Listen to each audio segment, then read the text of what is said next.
Hello, this is Josh, and welcome back to Nintendo Nostalgia. This is episode 167, and we are playing with Power. We're here with my co-host, Ryan Black, and also we have a couple guests with us today. We have Brad Hunziger. I apologize if I butchered your last name there, sir. And we also have a very special guest today, Mr. John Passfield. How are you all doing today?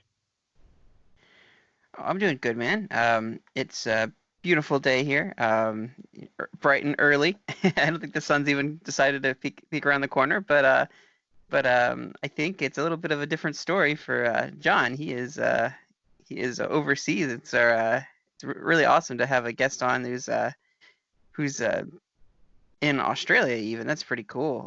We've not had anybody that far away. We've had a UK guest before, but it's awesome to have the people from all over the world come on the show. And Brad, how are you doing right now? I'm doing just peachy. And John? I'm doing very well, thank you very much. It's actually it's nighttime here in Australia, but it's generally very sunny and very hot. But it's cooling down a bit now. Not to bring down the mood just a little bit, but were you affected by any of the fires and stuff that were going on over there? Personally, we were pretty lucky up here. We're in Brisbane, Australia, which is in Queensland, but there were fires around. But we were affected in terms of having friends and family who were in those regions. But myself, my wife, and the kids were fine. Okay. But thank you for asking. It's a pretty big thing. Yeah. Yeah, you mean there's a lot of things going on in the world. You know, go from the fires to all this coronavirus stuff. It's kind of crazy, but we're able to come on today, and it's awesome to be able to talk about nostalgia from a developer side of things as well as like just a gamer side. It's something we've always dreamed of doing, and we're glad to have you on for our first episode as a person who is in the gaming industry, or rather was in the gaming industry in the at least the GameCube days, if not before. So we'll get into your story here in a moment. But Great. Before we do, let's go ahead and get into what we are Radical Rexing about.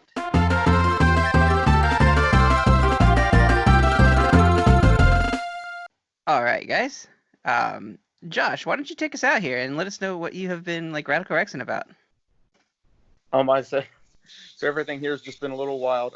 I guess there's not a whole lot exciting to say other than just been trying to jump game to game, trying to pick up a few things and learn exactly what I need to be doing. I've been writing some reviews and articles and just different things like that, just testing the waters, hoping to find my way a little more in exactly where I want to be going. I'm currently not saying too much. I'm currently not satisfied with my career, so to speak. So I'm just excited at poking around at different things there and getting some of that done, just seeing where it goes. Like I said, just jumping around on different games and things, just getting a feel for things. And I guess I could say I'm looking forward to this upcoming weekend. I'll be playing some Animal Crossing with the family. So that should be a good time. But yeah, other than that, just sort of playing the waiting game, seeing where things go. There's a lot of things shut down at the moment around here. So yeah, just seeing where that goes. Our schools and stuff are already canceled for next week until who knows when. So right now we're just kind of writing that out. Awesome. I will cap us off at the end of the segment. So I'll go ahead and have you go next, Brad. Yeah. So kudos to both Ryan and Jacob Rush, they have been working on me so hard to move into the 21st century and get a Switch. And finally, in the last week or two, I broke down and got a Switch. So I've been going crazy over the Fire Emblem Three Houses. I am so far in. I'm probably sure many fans might disagree, but I went with the Blue Lions.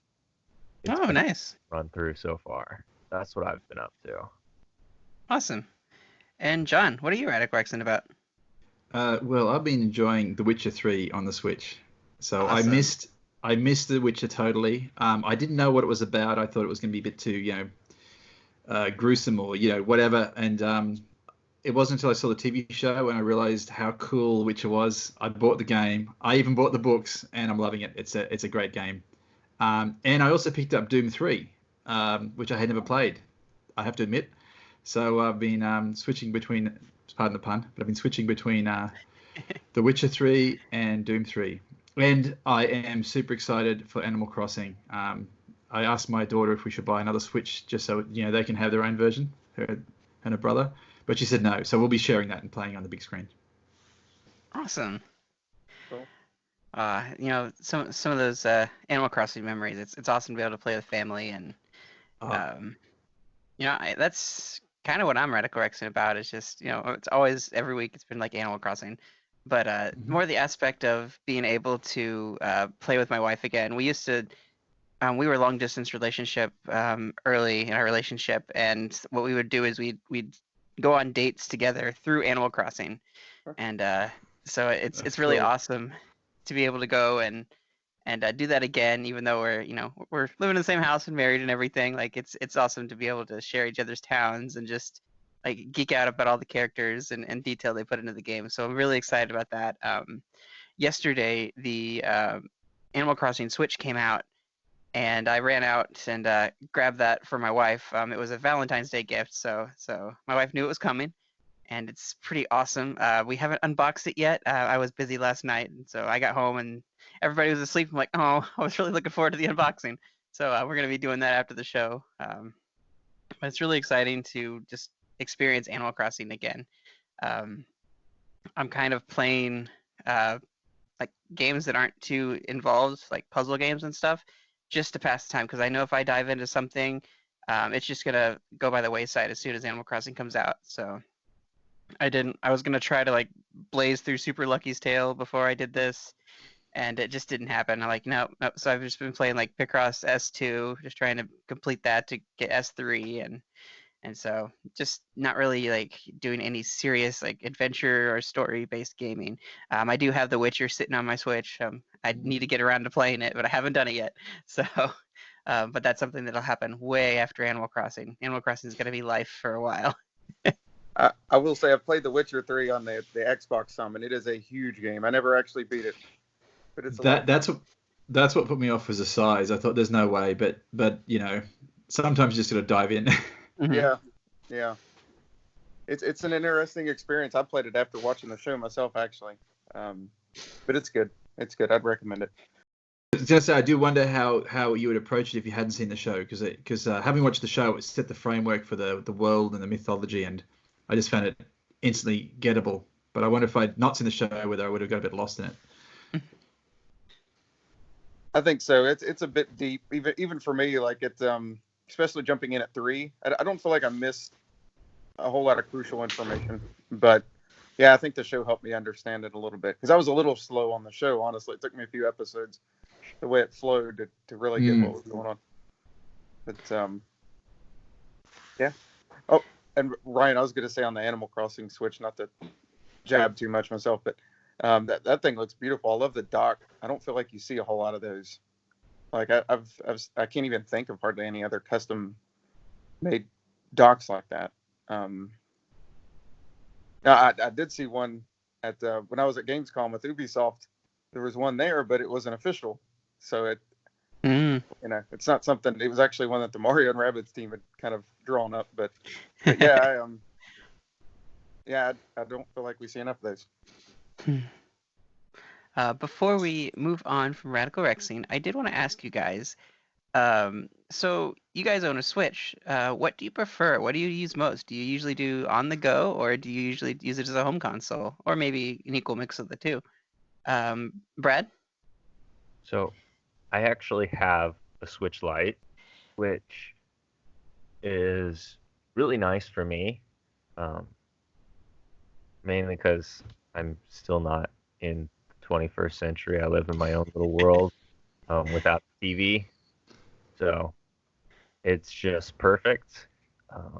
It could come in yellow, and um, I'm enjoying um, everything about it. I'm still amazed as to um, how they can put in such detail and incredible games into such a small package. hmm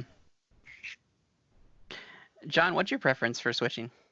I do play. I've got two kids who are older now. They're 15 and 13, just about to turn 13. But I probably play handheld mode more. But I do love it to, putting on the big screen occasionally. Um, yeah, just when you got kids, I don't know if you guys have kids, but when you got kids, you kind of have to put things down quickly and pick them up again quickly. And handheld mode's great. But I love the versatility of playing the big screen. The kids will play with friends. Friends are over. They'll play, Mario Kart and 1-2 Switch and games like that. They'll play it on the big screen. Josh? I usually do the TV more. I just prefer it on there to get the full experience or whatever. I love the Pro controller.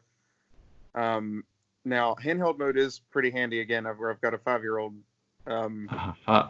It gets it off the TV, and I mean, I guess you could say I usually play kiddie friendly games, but with some of those, it's nice that I don't always have to wait for her to be in bed to play some of the ones that I might not need her to watch me play on the TV, be it the more violent ones or whatever.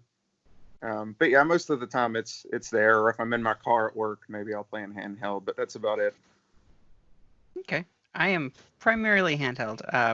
Occasionally I'll do streaming and I'll play on a TV, but most of the time it's on the go. I'm working a lot, so on my lunch breaks and everything I'll be playing. So yeah, I'm very mobile with my Switch, but and I'm kind of tempted to go for the Switch Lite and go like portable with that, but at the same time I'm like, well, I probably just want to wait for that hopefully Metroid Switch Pro system when it comes out with Metroid Prime 4. I'm dreaming, but but yeah, it's something I'm kind of holding out for is that we'll get some kind of Metroid themed something or other, and I'll probably do the upgrade then. I did initially do the upgrade to the better battery life regular Switch when it first came out. So yeah, but I'm mostly on the go, handheld. Take it everywhere I can with me. I will say that that new coral colored, I think it's coral. Am I saying that correctly? Yeah. That collared one, the light looks pretty awesome. I don't really have a reason to have the second one, but that one is pretty. Okay, so this week we have a very special game and that came out. It was multi-platform at the time, but it was on Nintendo GameCube, and it was played quite a bit by many, many fans, and it is so beloved. And that is Ty the Tasmanian Tiger.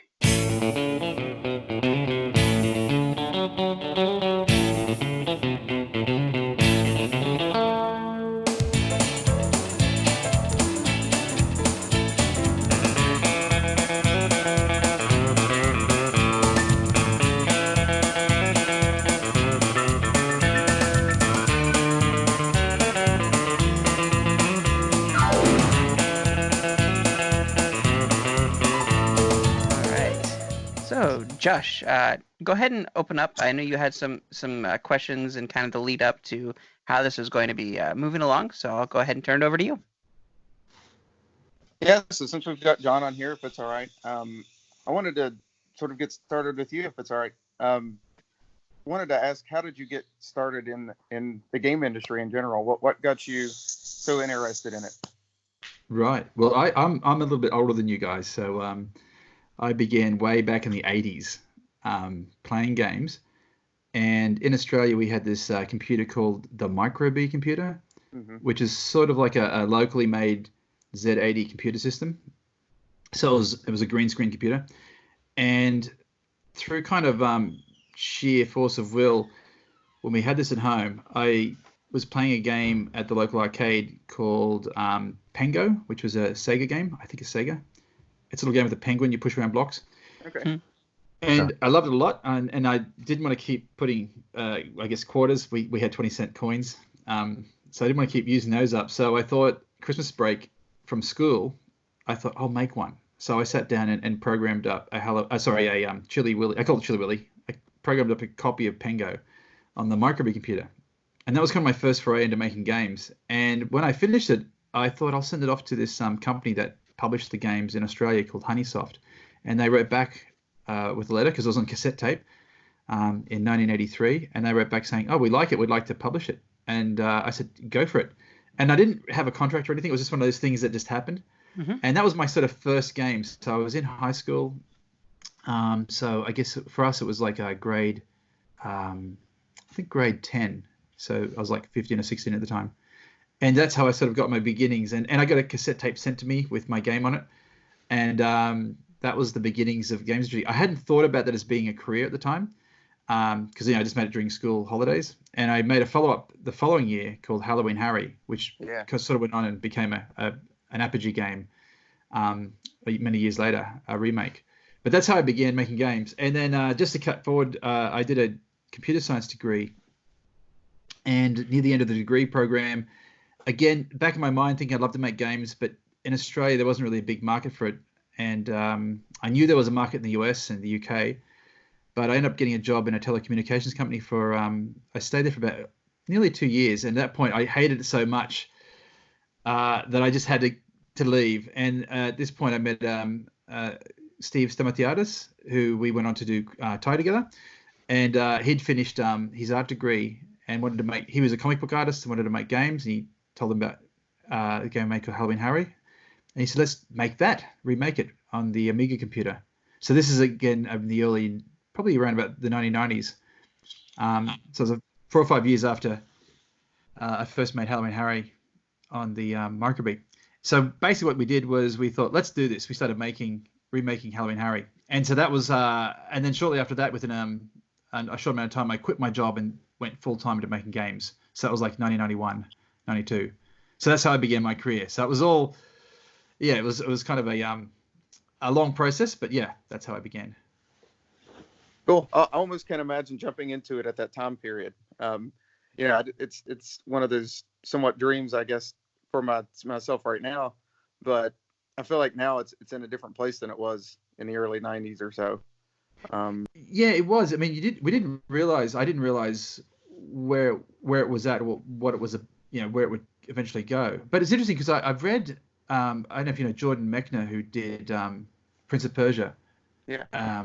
He's got a new book coming out, which I've got to buy. I've got it on. I've got the old version of it. It's The Making of Karateka and The Making of Prince of Persia. And I always quote this line he has in his book, and this is around the same time, like the 80s. So he was making these things when I was still in school, making my games, which didn't have near the success he had. But he recounted a conversation with Broderbund executives, and he said that they were lamenting that after it was before Prince of Persia came out, but I think there was a game at the time. They were lamenting that the gold rush was over and it was all done. And I thought that was such a funny thing to think that they thought that back then, and it only had just begun. Right. So I get what you're saying, but I think with the Switch and whatever Nintendo does next, there's always an opportunity to be there at the beginning. It's a new beginning. So yeah, definitely. There's always new opportunities, and there's always something new, whether it be VR or AR or whatever. But yes, but again, you won't know it until about 20 years later. You go, oh wow, that was really cool. All right, well, I'll go ahead and jump us forward a little bit here, I guess, and we'll get talking about our game Ty, Tasmanian Tiger. So yeah, I guess while we're at it, John, if you don't mind, you want to talk about some of how that came about, or how you got into Chrome and whatnot? Yeah, certainly. So with Steve, so we started originally what we called our company was Interactive Binary Illusions. We liked the name Binary Illusions, but we had to put the word interactive in it because another company had a similar sounding name. And we were doing the Halloween Harry remake and a game called Amazon Queen to that company. Yeah. We changed the name because we got sick of IBI. We'd call up on the phone and we'd say IBI, and people thought we were saying IBM. So we changed the name to GWiz Entertainment. And as GWiz Entertainment, we started to move towards 3D, into 3D games. And we met a guy called Robert Walsh who was looking at doing a surfing game. And we thought, well, we'll work with him and make this game called Pro Bodyboarding. It was Mike Stewart's Pro Bodyboarding. So we were working with Robert, so Steve and I, as GWiz Entertainment. And that was really the core of what became Chrome Studios. So once we published Pro Bodyboarding on PC, and Steve and I really wanted to get into console development in 3D, we said, let's join forces and form a company. And that's where Chrome came about. And I think Chrome was sort of chosen as a name because we wanted something that sounded shiny and new. So it was like Chrome. But we put a K in it, so it was a bit different. So that's how Chrome came about with a K. Just to go back to the early days with 3D, when we were doing Halloween Harry, which was 1993, through Apogee, we were very lucky that they sent out some the distributor in Australia who were working with Apogee. They had a advanced copy of a new game coming out, and I remember we were in the offices and we're looking at showing up Halloween Harry, and we booted up this new game, and it was called Doom. And we sat there and we had this little 2D game with a 2D character jumping on screen. And next thing is we saw Doom, and it was like, oh my God, this is the future. We're so far behind. It's not gonna 2D is gonna be dead. Luckily, 2D isn't dead. 2D is still beloved today. But yeah, that was amazing to see that so early on and where things were going, because it was a big leap forward from Wolfenstein 3D. Very, very amazing stuff. Oh, sorry. Do you want to? I was going to talk about. You want to talk about how Chrome? Yeah, I'll let you go on. Sorry. Sure. You do edit this, don't you? Oh yeah, definitely. Oh, yeah. All polished up, no worries. Excellent. Go ahead, Ryan. I'm sorry. Now, as a game developer, I can't imagine. I was told basically that it involved a lot of math, and since I didn't excel in high school at math, that I probably wouldn't be happy in that career. And I never really pursued it, but I've done some like minor like web design stuff, but nothing on the scale of like a game and everything. Now, how much hands-on were you? Are you pretty much a lot on the coding side of things? Did you have any hand in any art or maybe audio or anything like that for your games? What is your specializing like talents, I guess? You said you did create you said it was Halloween, Harry? Yeah, Halloween Harry. It's Okay. Alien Carnage. I think it was published in the US as. Yeah. With Okay, I'll Apogee. have to check that out. Yeah, it's freeware now, so you can download it and play it for free on DOSBox. And enjoy. Yeah. So what you said, it's interesting because I don't think you don't have to be a math whiz to do programming. It's the real thing is probably logic is the biggest thing. I was very lucky that with we had a guy called Tony Ball who was he's now living in he's in the States now. He lives in the United States. He's from Brisbane as well, Australia. But he was the whiz with maths, and he made an amazing graphics engine. So I was lucky that so my specialty is coming back from the early days of you sort of did everything yourself. So I would program and do a bit of art and do design. By the time we got to games like Ty, you had to sort of specialize. So I was more design than anything with that project. But leading up to that point, Tony had the 3D engine, which we call Blast Graphics. And it was so good because I could just go into C and type, load 3D object and give it a name. It would load up. And then I'd say, add 3D object and give it XYZ points that appear in the screen. So I didn't have to worry about any maths. And Tony did a lot of that stuff. So we had a really good SDK that would let you, sort of like Unity, I guess, today, that made it easy for people who weren't maths whizzes. So, so no, you definitely could, I think, particularly with the tools today in Unity, you could definitely go in and not be a maths whiz. There's a point where if you want to do some tricky 3D stuff, you might need to know that stuff, but Google will have all the answers for you. So don't let that hold you back. You could do it. Even Game Maker, you can do some amazing stuff with that. So that my background with programming and design, as I said, probably more with Ty, it was definitely more design. Although in the early stages, I did work on the prototype with the team, getting that initial prototype up and running. So next thing I was going to go ahead and jump into, if it's all right. Brad, since you're our guest, I wanted you to go ahead and jump in first, and tell us some of your memories with Ty in particular, with how you first found out about it. Cool, yeah. So, oh man, um, this is back quite a while ago. For some reason, I don't know how this came about, but um, huge GameCube fan. Um, my parents definitely enjoyed or saw that I enjoyed it, so would buy me like random games. But I don't know if they ever figured out or like asked me what I wanted. So they would buy me whatever like looked cool at the store. So this was one of the awesome, fun surprises that I got. It was probably one of my like top favorite GameCube games. Oh, wow. Yeah, it just ended up being awesome and amazing. And like, who wouldn't want a character running around throwing crazy boomerangs and going through an adventure? It really matched like the game style that I loved of like kind of this Mario or Donkey Kong world that you can go around and explore and go into different levels. Just kind of have free reign over like um, what challenges you wanted to get at. And you could go on, you'd have like little hints as to where you needed to go, or you could just kind of explore to your heart's content. I remember getting lost a couple times just because a lot of the puzzles or things that you needed to solve required the new types of boomerangs, but I would forget to use them because I had also unlocked a new powerful boomerang that I was too busy killing all the enemies with, realizing my new and amazing power. Um, yeah, it was just like a fun game. I got immersed into the story really well. Loved all the powers that you could unlock. Just had like a really nice flow to it. And I just remember being with playing with my brothers and being super immersed into the world. And I think this was one of the very few games that um, we enjoyed enough that we went through and beat like 100% of it. Oh, very good. Yeah. So I actually had another question, Brad. You were talking about different boomerangs. Do you remember having a personal favorite by chance?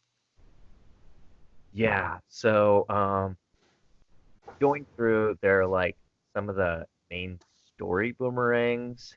Um, I think it shows like the fire boomerang in the cover art. So you can like melt ice. There's an ice boomerang. Um, you can kind of create blocks or an electric ring. I think you could like start machines with. But those were all like really basic, and you needed the puzzle. There were others that you could unlock that had like superpowers. So, like I remember the multi ring, you could like Mm. throw indefinitely, have like 20 boomerangs out. That was wild. Yeah, and there was another one that was really interesting. It would like home in on the bad guys. And as a little kid who struggled to aim rather than using the story boomerang a lot, I would go in with the overpowered like auto boomerang and just wipe out enemies so easily until you get the bosses who need the special boomerangs. You're always just like, oh, do you feel That's good. That's good to hear. I'm glad to hear you enjoyed those. I was going to say, just with the design of those was interesting because we tried to kind of create situations where it was different ways to solve certain puzzles. So the Frosty Ring, if you hit that in the ground on the water, it would make the ice cubes you could jump on. So we had situations where you could either get up really high and glide over to, say, a pillar with a prize on it, like one of the golden cogs, or you could then get across there by using the ice blocks. So you could jump up onto the ledge to get the cog. So we try to come up with multiple ways of doing things. I'm not sure if people approach it that way, but that was fun as a designer. We'd play it and go, we could do it this way as well. So that was good. I'm glad you really enjoyed that. Oh, nice, cool. I feel like that really helped, like, as a kid solving puzzles. There were lots of other games, like when I'd play through Zelda, where it's just like there was one solution to solving a puzzle, and I wouldn't get it right away, so it'd frustrate me. But with Ty, there was enough variation, I feel like, that either I wouldn't get stuck on the puzzle, or I could distract myself and work on another puzzle within the world until I figured out the one that I saw before me. One of the things, just talking about the design of the game, we and the inspiration was, if you want to hear about that, we basically were huge fans of, obviously, Mario, as you can tell, and playing Mario, Super Mario 3D it was when it first came out on the Nintendo 64 was just mind blowing. That was a truly immersive 3D game, and that was like the gold standard. We got to make a game like this. And then we were inspired by other games like Spyro the Dragon, and there's a lineage there. If you look at the way Ty glides, that was lifted from like Spyro. So we had these great games we loved, and Diddy, the Banjo-Kazooie series, huge fans of those as well. So, and they were just, the Banjo-Kazooie was just loaded with collectibles and things to do, and you never got, speaking to your point about getting bored, if you got distracted or you got stuck, you could always go do something else. So we kind of, as fans of all those games, and we played them all through from start to end, when we came to making Ty, we wanted to bring as much of that stuff into Ty as we could. So that's why there's dozens of bilbies to find each level, and golden cogs, and all the opals, and just a bunch of stuff hidden away. And every waterfall, by the way, in the game has something in behind the waterfall, because nothing more disappointing than finding a waterfall in a game. There's nothing there. So yes. So lots of secrets, and it was a lot of fun. But definitely from they were the big ones, was a lot of the Nintendo games, and then of course Spyro the Dragon. Ironically, Crash Bandicoot was probably a game that inspired us in more of an agitated way. In that, as an Australian with an Australian accent, I got really annoyed that Crash, I think, was supposed to be Australian, but Coco had an American accent, and I was going, what the hell? Why is she American? and we thought, we're going to make our own game, and it'll be Australian and have Australian accents in it. So that was kind of that was like a bit of sand that irritated us. So Crash is a great game as well, but definitely Nintendo was the gold standard. And the one other game that did come out around the same, it was in development before us, and definitely did have a little bit of influence, was Jak and Daxter. And the reason why it influenced us was that we had a person at Sony who was really really good in sort of giving us guidance, and they couldn't tell us anything. But all they could say was that when we did our first sort of prototype level for Ty, and we're showing it to people, and we're showing it to EA and Sony, the producer Sony said, look, it's not as vibrant enough. It can be better, because he knew what the PlayStation was capable of, because he was seeing Jak and Daxter in development, and we had no idea this was coming.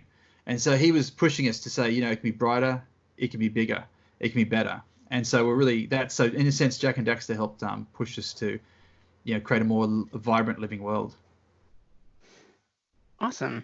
It's really cool to hear other industry people like kind of pushing and improving the developers even at that time. I mean, there are so many indies out there, and just people like kind of jumping into the gaming world, and it's awesome at that time to have somebody like bigger names, bigger companies come in and say, hey, you can do this, and push you to strive for better graphics, better mechanics, just kind of improve your world. It's awesome to have that kind of feedback with the game. Definitely. The theme is really cool. There were so many mascot games. I didn't know what games to choose, and so like I pretty much I played it safe every time, and just stuck with like the Nintendo stuff. I didn't branch out too far into mascot stuff. I mean, I played a little bit of Crash Bandicoot with a friend. Same with Spyro. I never got around to Jack and Daxter, but this was something that I respected you guys a lot for this game because there was an ad that came out. This is my first memory. It was a magazine ad that I saw. Right. And it showed other mascots bandaged up in hospital beds. And I didn't see Mario amongst all of them. And I gave you guys mad respect for that because like I was so worried like someone was going to be edgy like that was going to like rag on Mario and I would have been so upset. But because it didn't, I was like, you know what? I don't hate this game. So that was a good choice there. Exactly. I think we went after Sonic and Crash Bandicoot. Yeah, definitely. Wouldn't touch Mario. He's he's like the god of video games. No way. There's actually a video ad of that as well you can find on YouTube.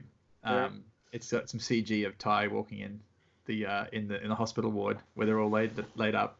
So you can hunt that down somewhere.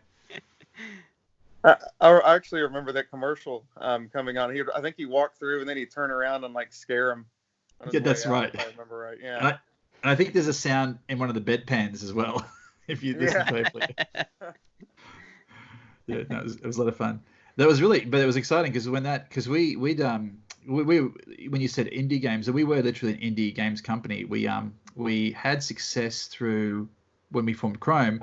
We started had this idea that we would do license work. So we were doing jobs for Mattel and Disney. So we did like Goofy's extremely goofy skateboarding. We did a Barbie sparkling ice show. So it was a bit of for the team. It was probably hard because we were working on things that probably weren't that exciting, but at the same time it was funding we got coming in, and that helped us fund our own projects internally. So that's how Ty was funded was through work for Mattel and Disney. And so we took the money and put that into our own game. So we definitely were an indie developer in that respect, that it was developed on our own funds. And then we got EA interested in it.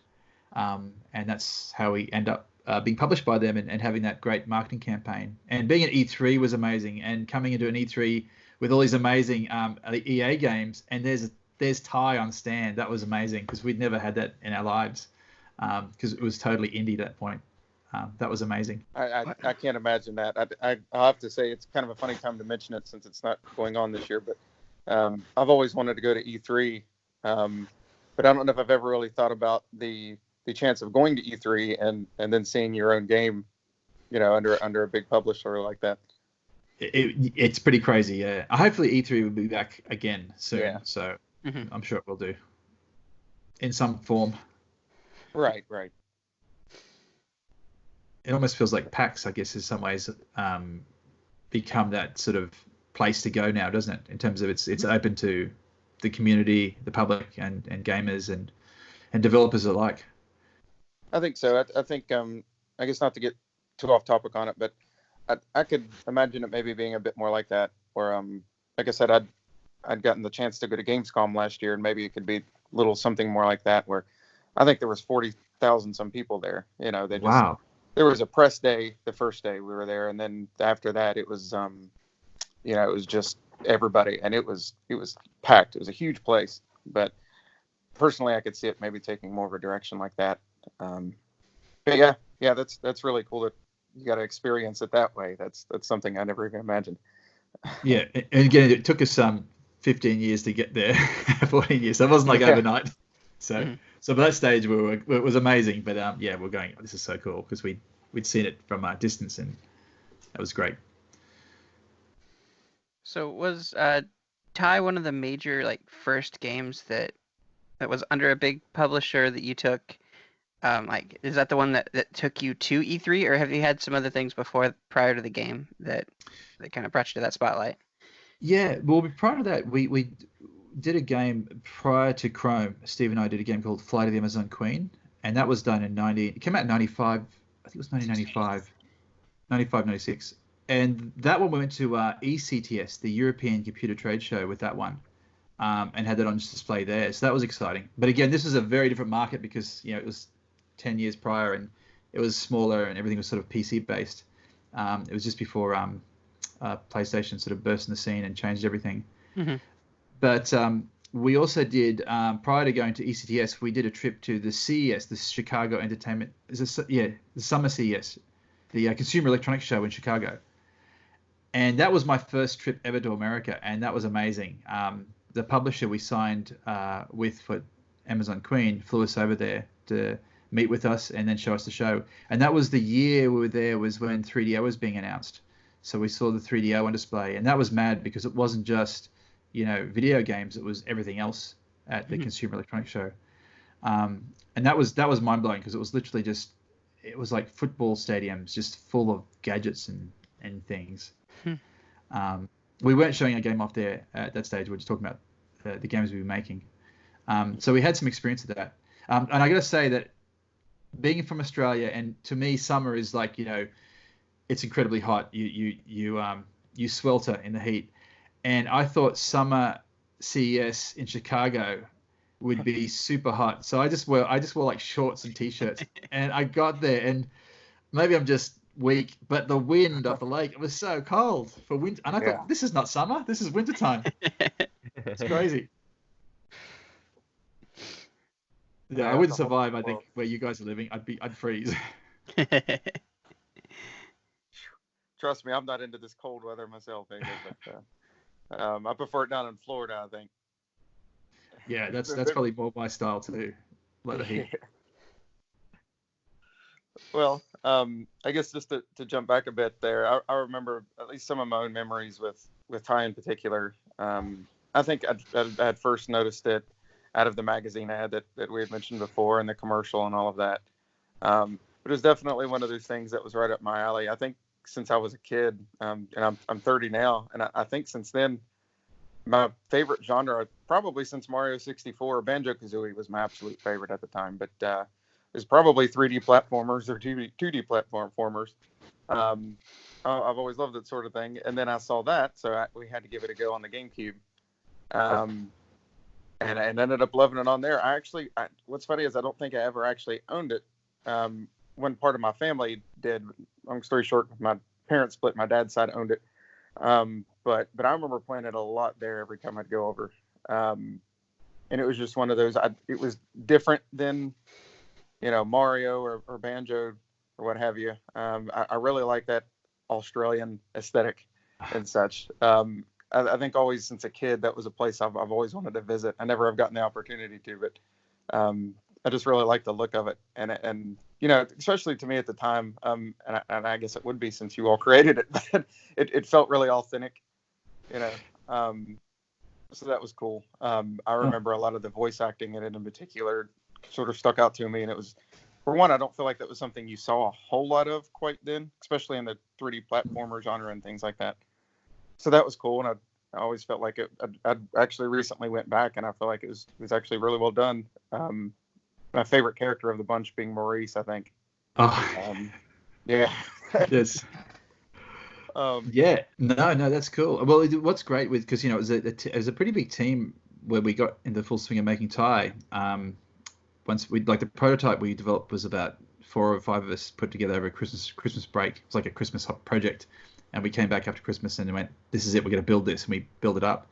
But what was interesting was that, the team, we wanted to, like the art team particularly, wanted to make it really authentic. And that's good to see you say that, because the color palettes were taken from, real places that the team had been to. So what I loved, like, for example, the old Bugs Bunny cartoons, and, I think is it Chuck Jones and Tex Avery and those guys really captured the feel of Arizona and those places with their color schemes.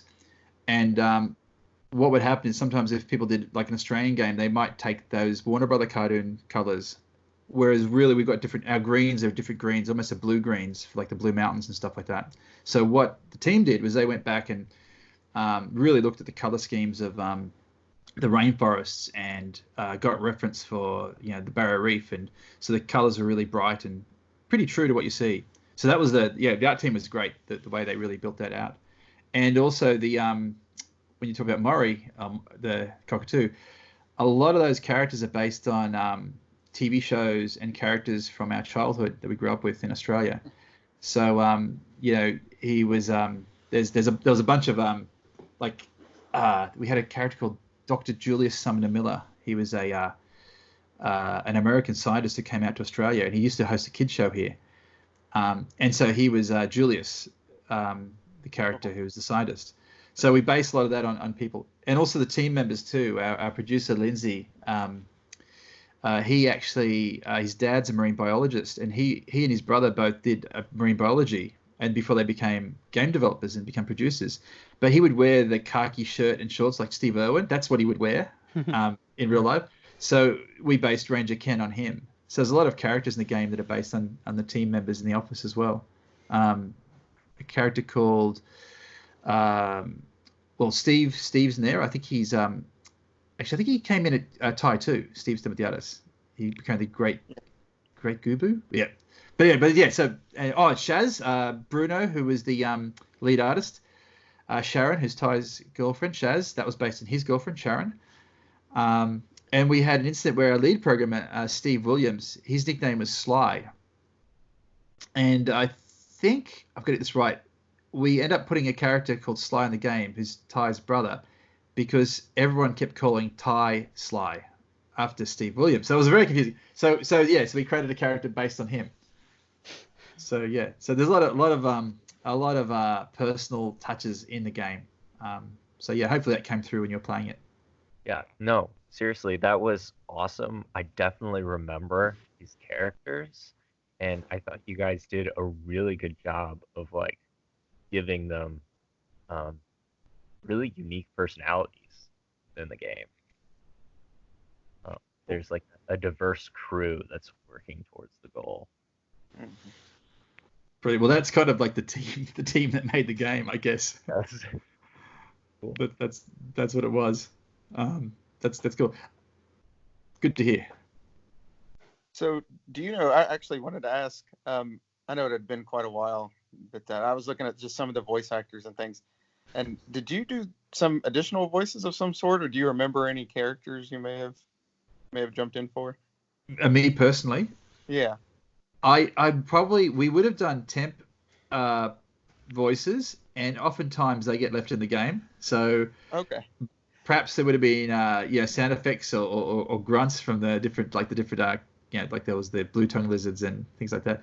I personally can't remember any. I do have a bucket load of photos we did, because we recorded a lot of that in Redwood Shores, I think it was, with EA officers. So, and then we recorded a lot in Australia as well, in Melbourne.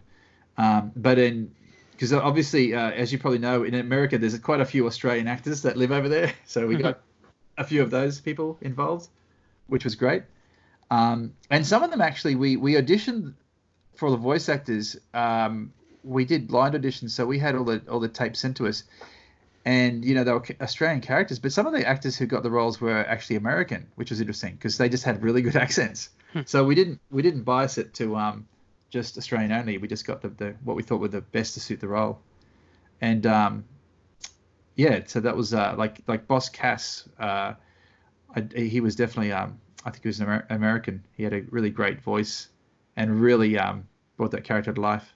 Well, outside of that, now going into 2, were you involved with 2 and after that, or just? Yeah, so I was helped build 2, and then I did the design for 3, but I'd left between 2 and 3.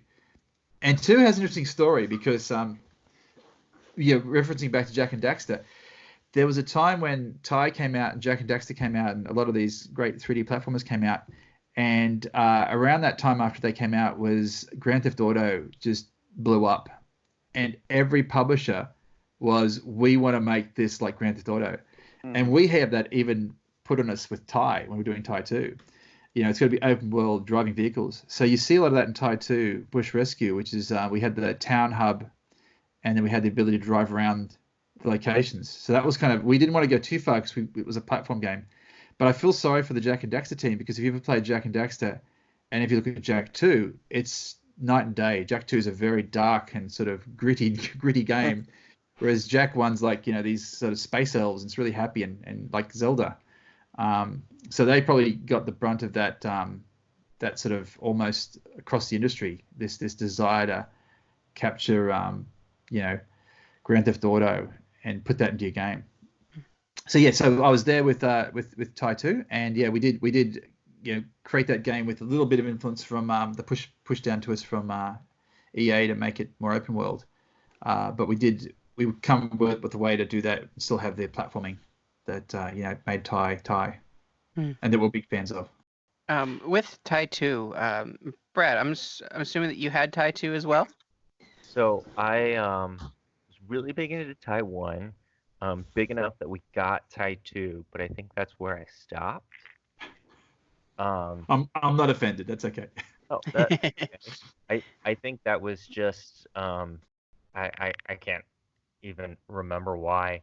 I feel like if I would have known there was a Ty 3, I probably would have stopped on. I do remember the addition to the open world. I remember like as a little kid, the first reaction was, "This is awesome! We get to like run Good. over things and get this new mode with new powers." Um, I think after a while, it became a slight annoyance when we were trying to like go through and complete the game, just because the world was so big and finding all the nook and crannies took forever. Um, Yeah. Now you know why that was the case. So we should have pushed back. We should have pushed back harder and said no. We're doing another platformer. I mean, it definitely added something that was like, oh, this is really cool and different. Um, but at the same time, and I can't remember if there was a fast travel or something. Um, I remember like really liking it at the start, and then after a while, just being like, um, I don't know if it was just because I was a kid and I haven't driven around. I'd get lost a lot in the car. Um, but I definitely enjoyed Ty 2. Um, I don't think I had quite the nostalgia for the second one as I did for the first one. The first one I just really loved. There was just, I don't know, the game was fresh and it was new, and like I remember discovering things for the first time in Taiwan. Yeah. I think I got my son who's I said he's just about turned 13. And when Ty came out in Steam, we got that and played it, and he'd never played it before. So, and he was actually enjoying it. So I think it's weird, having worked on both of them, but I do think that there was something. It was just kind of nice. I mean, I'm looking forward to playing it again on the Switch, which should be out soon. So that's gonna be fun. Because my memory of it is having lived it and made it, you kind of get sick of these things, but. Played it with my son, it was like, wow, this is really cool. So I'm hoping that on the Switch I'll get that same experience again. But I do agree that with Ty 2, it probably doesn't hold up as well as the first one. And I must admit, I haven't played Ty 3, so I don't know how much of the design I made got used in it. So.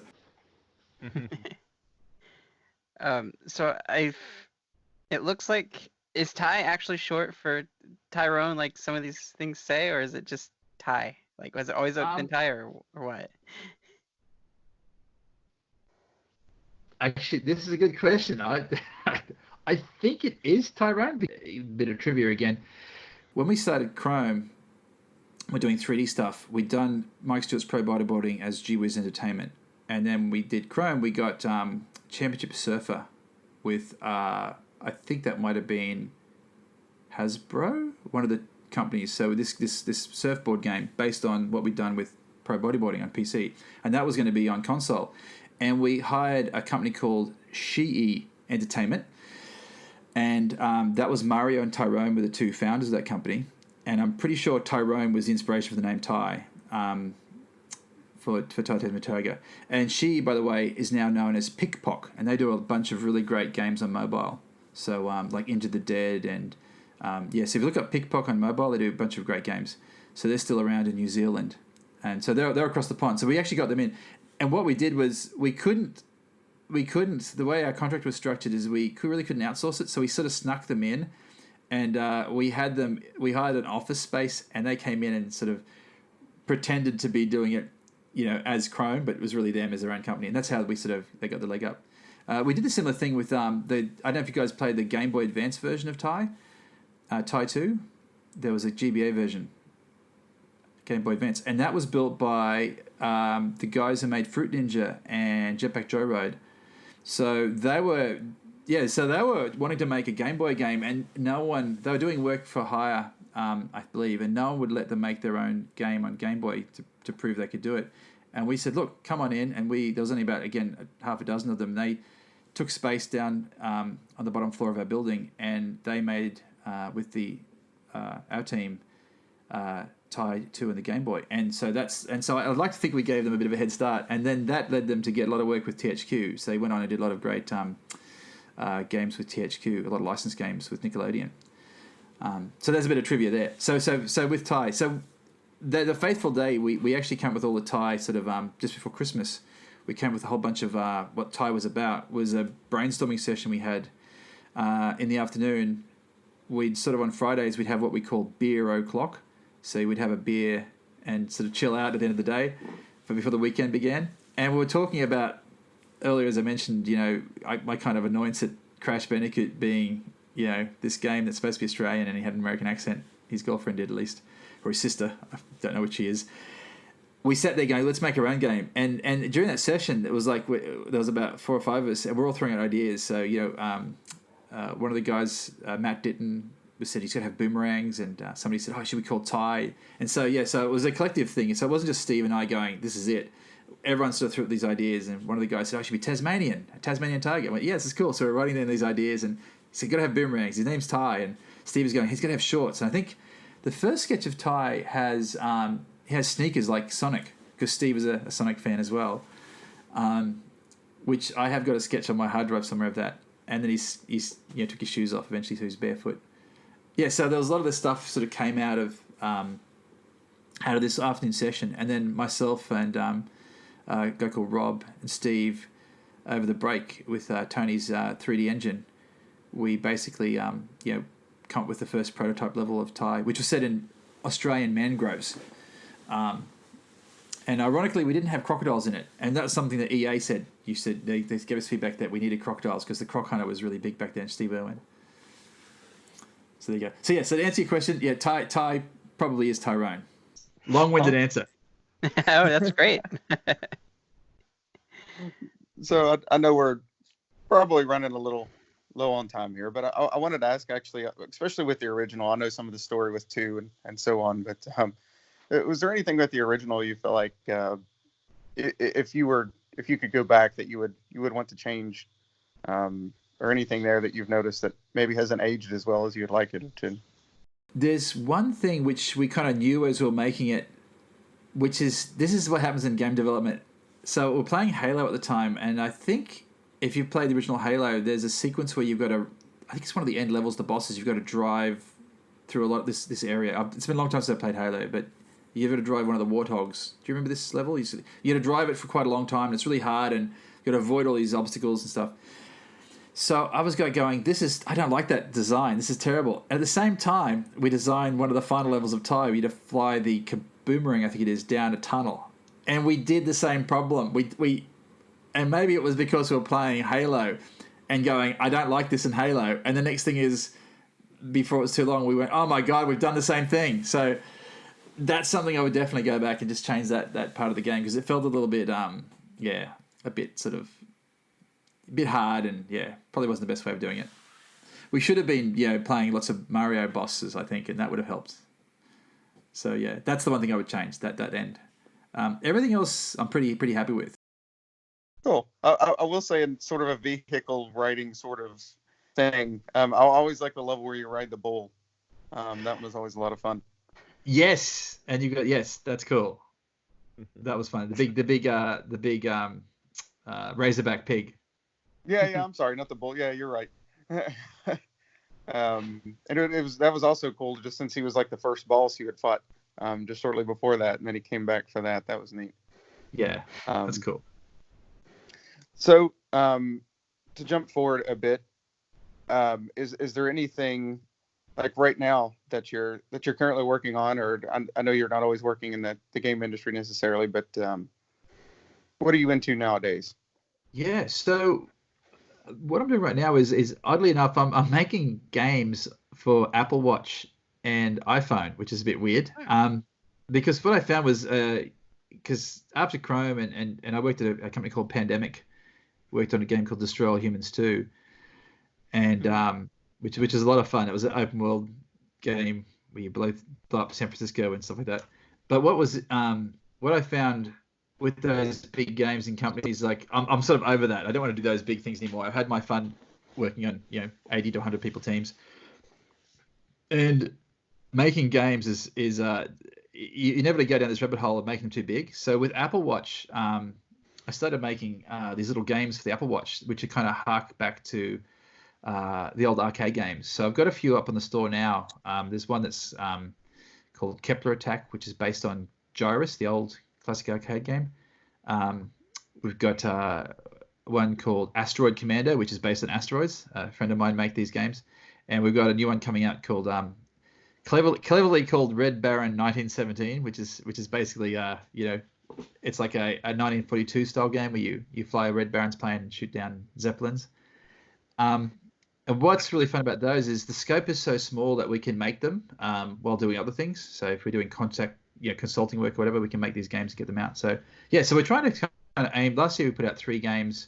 They're only small, but and the market seems to be growing with Apple Watch, oddly enough. There's enough people out there who are buying them. So as an indie developer, it's a sort of thing where it's making me and my mate Pete, who's an artist, we're actually earning some income out of it. So that's what we're working on. So I'd like to keep doing that because I love making games, and it's great to be able to have something from idea, onto a store within about 4 months. That's so refreshing to spending 2 years making a game and then maybe having it cancelled. It's interesting because when we designed them, they were going to be Apple Watch only. We never had them for the intention of being on the phone, but we found it was really hard to get people to find Apple Watch games. Like there's no kind of way to discover them. So we had to do a iPhone version. So with that one and the previous one, they are kind of the watch version scaled up. So they're probably not the best experience, but hopefully it looks okay. But with the new ones we're doing, we're making them so they're both iPhone and watch playable. So they should look really good. They're full screen. So so that's what I've been working on. So that's been a lot of fun. And I did have a weird experience last week. I made a really quick Apple Watch app called Hand Wash Timer, which is basically what you do is you it's a little bar of soap on your watch. You tap it and it chimes after 20 seconds, so you know when to finish washing your hands. So I'm terrible at washing my hands, and I thought, well, with the whole coronavirus, get my hands clean. And oddly enough, it blew up on a site called iMore in the US, a tech site. They featured it, and so I had a bunch of downloads. So I was very excited about that. Previously, I've emailed them my games, and they just ignore me. But I didn't do anything this time, and they somehow found it and featured it. So that was exciting. Well, Ryan, you got anything else, or Brad, you have anything you want to add as well? Just heading back to Ty. You mentioned earlier that there was always something hidden behind the waterfall, and I remember the first game.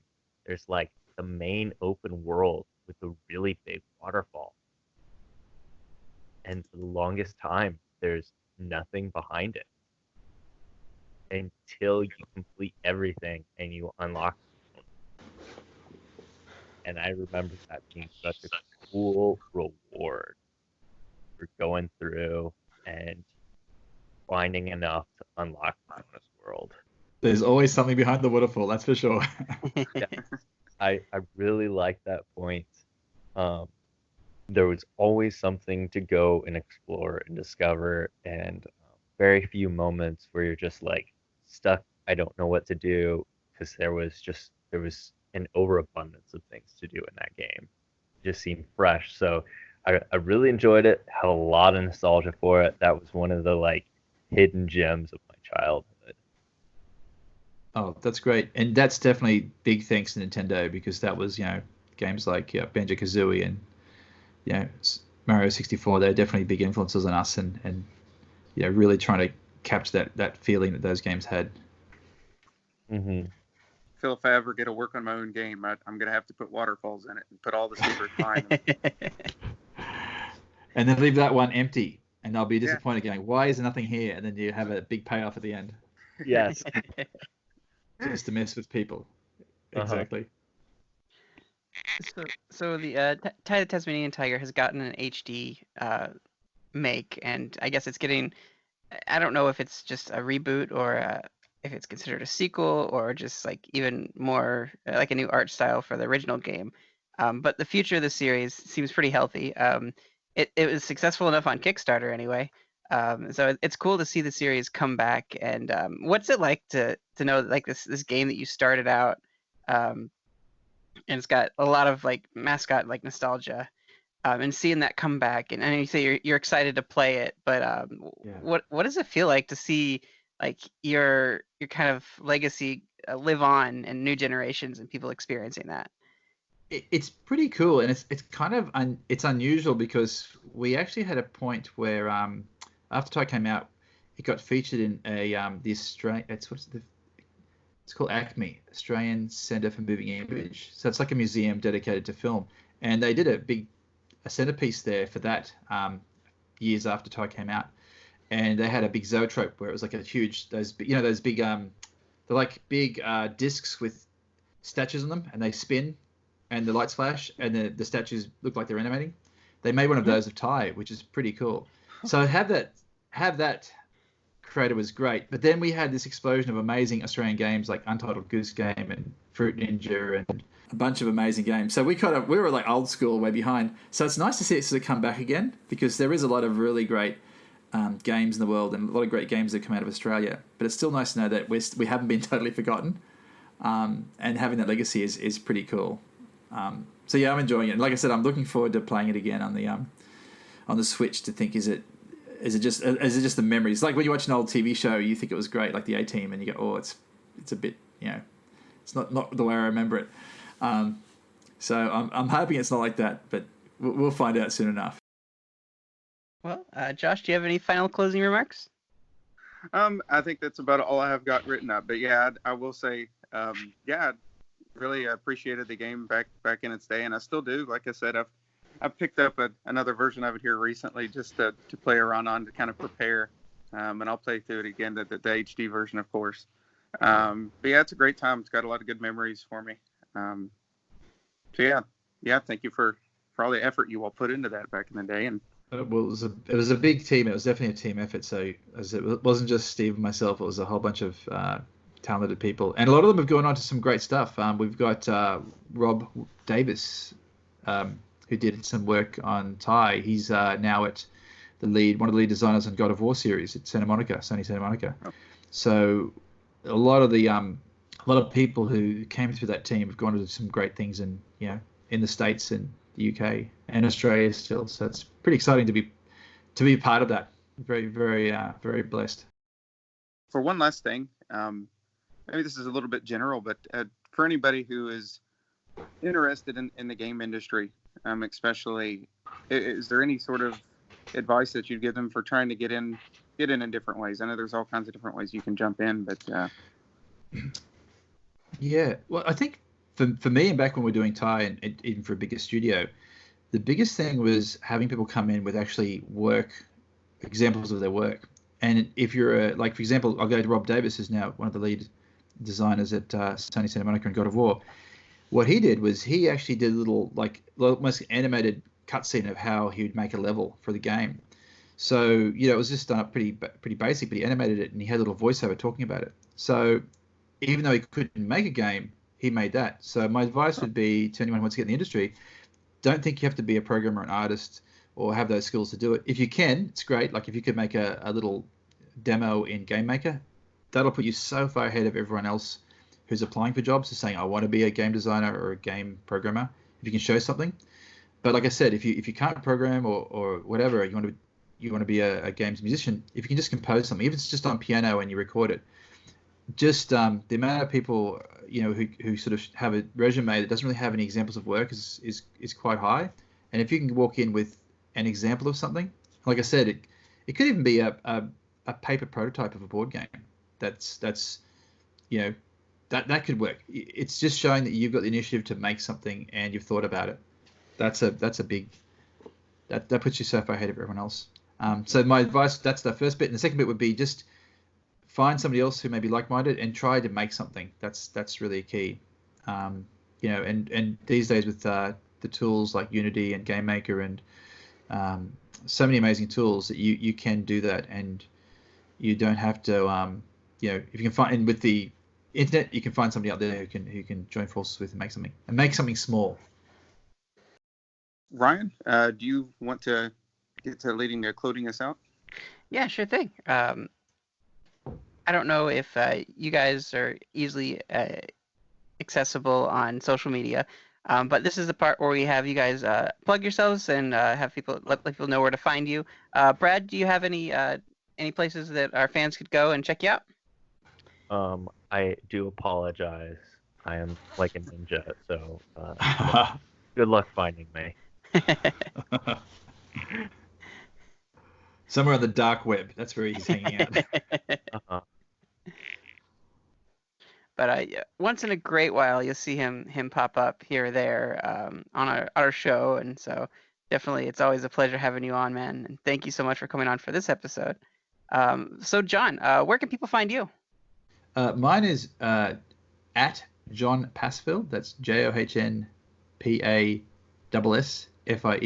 and that's on Twitter. And I think that's the same on Facebook. I don't really do much on Facebook, but mostly on Twitter. And I just tweet about, screenshots of games I'm working on and stuff like that. Or generally, you'll also find me rummaging around and finding, old stuff from trade shows. Like, I found this Jack and Daxter beautiful brochure they had. I found that and tweeted pictures of that out. Nice. Or maybe my old Star Wars toys that are still in boxes, that sort of stuff. Ooh, nice. I need to do more of that on my Instagram account. So definitely. Awesome. Well, thank you so much for coming on the show. We really appreciated your insight into the industry and just your kind of gaming nostalgia as a developer side. That's really, really cool to hear your stories. We really appreciate you, and thank you so much. It was a pleasure being here. Thanks for having me. All right, that brings us to the end of the show. You can find our show on our home site at thenintendovillage.com/Nintendo Nostalgia. You can listen to our podcasts on Apple Podcasts, Google Podcasts, and YouTube. You can also find us on our Facebook at Nintendo NOS, on our Twitter at Nintendo_NOS. You can find us on Instagram at Nintendo NOSIN. Shoot us an email at nintendonostalgiain@gmail.com. And we also have a nostalgia hotline. You can call in and share your memories and show us some love at 317-969-5690. Guys, that brings us to the end of the episode. Thank you so much for listening, and we will catch you next week. Later, Preston. See you later. Bye-bye.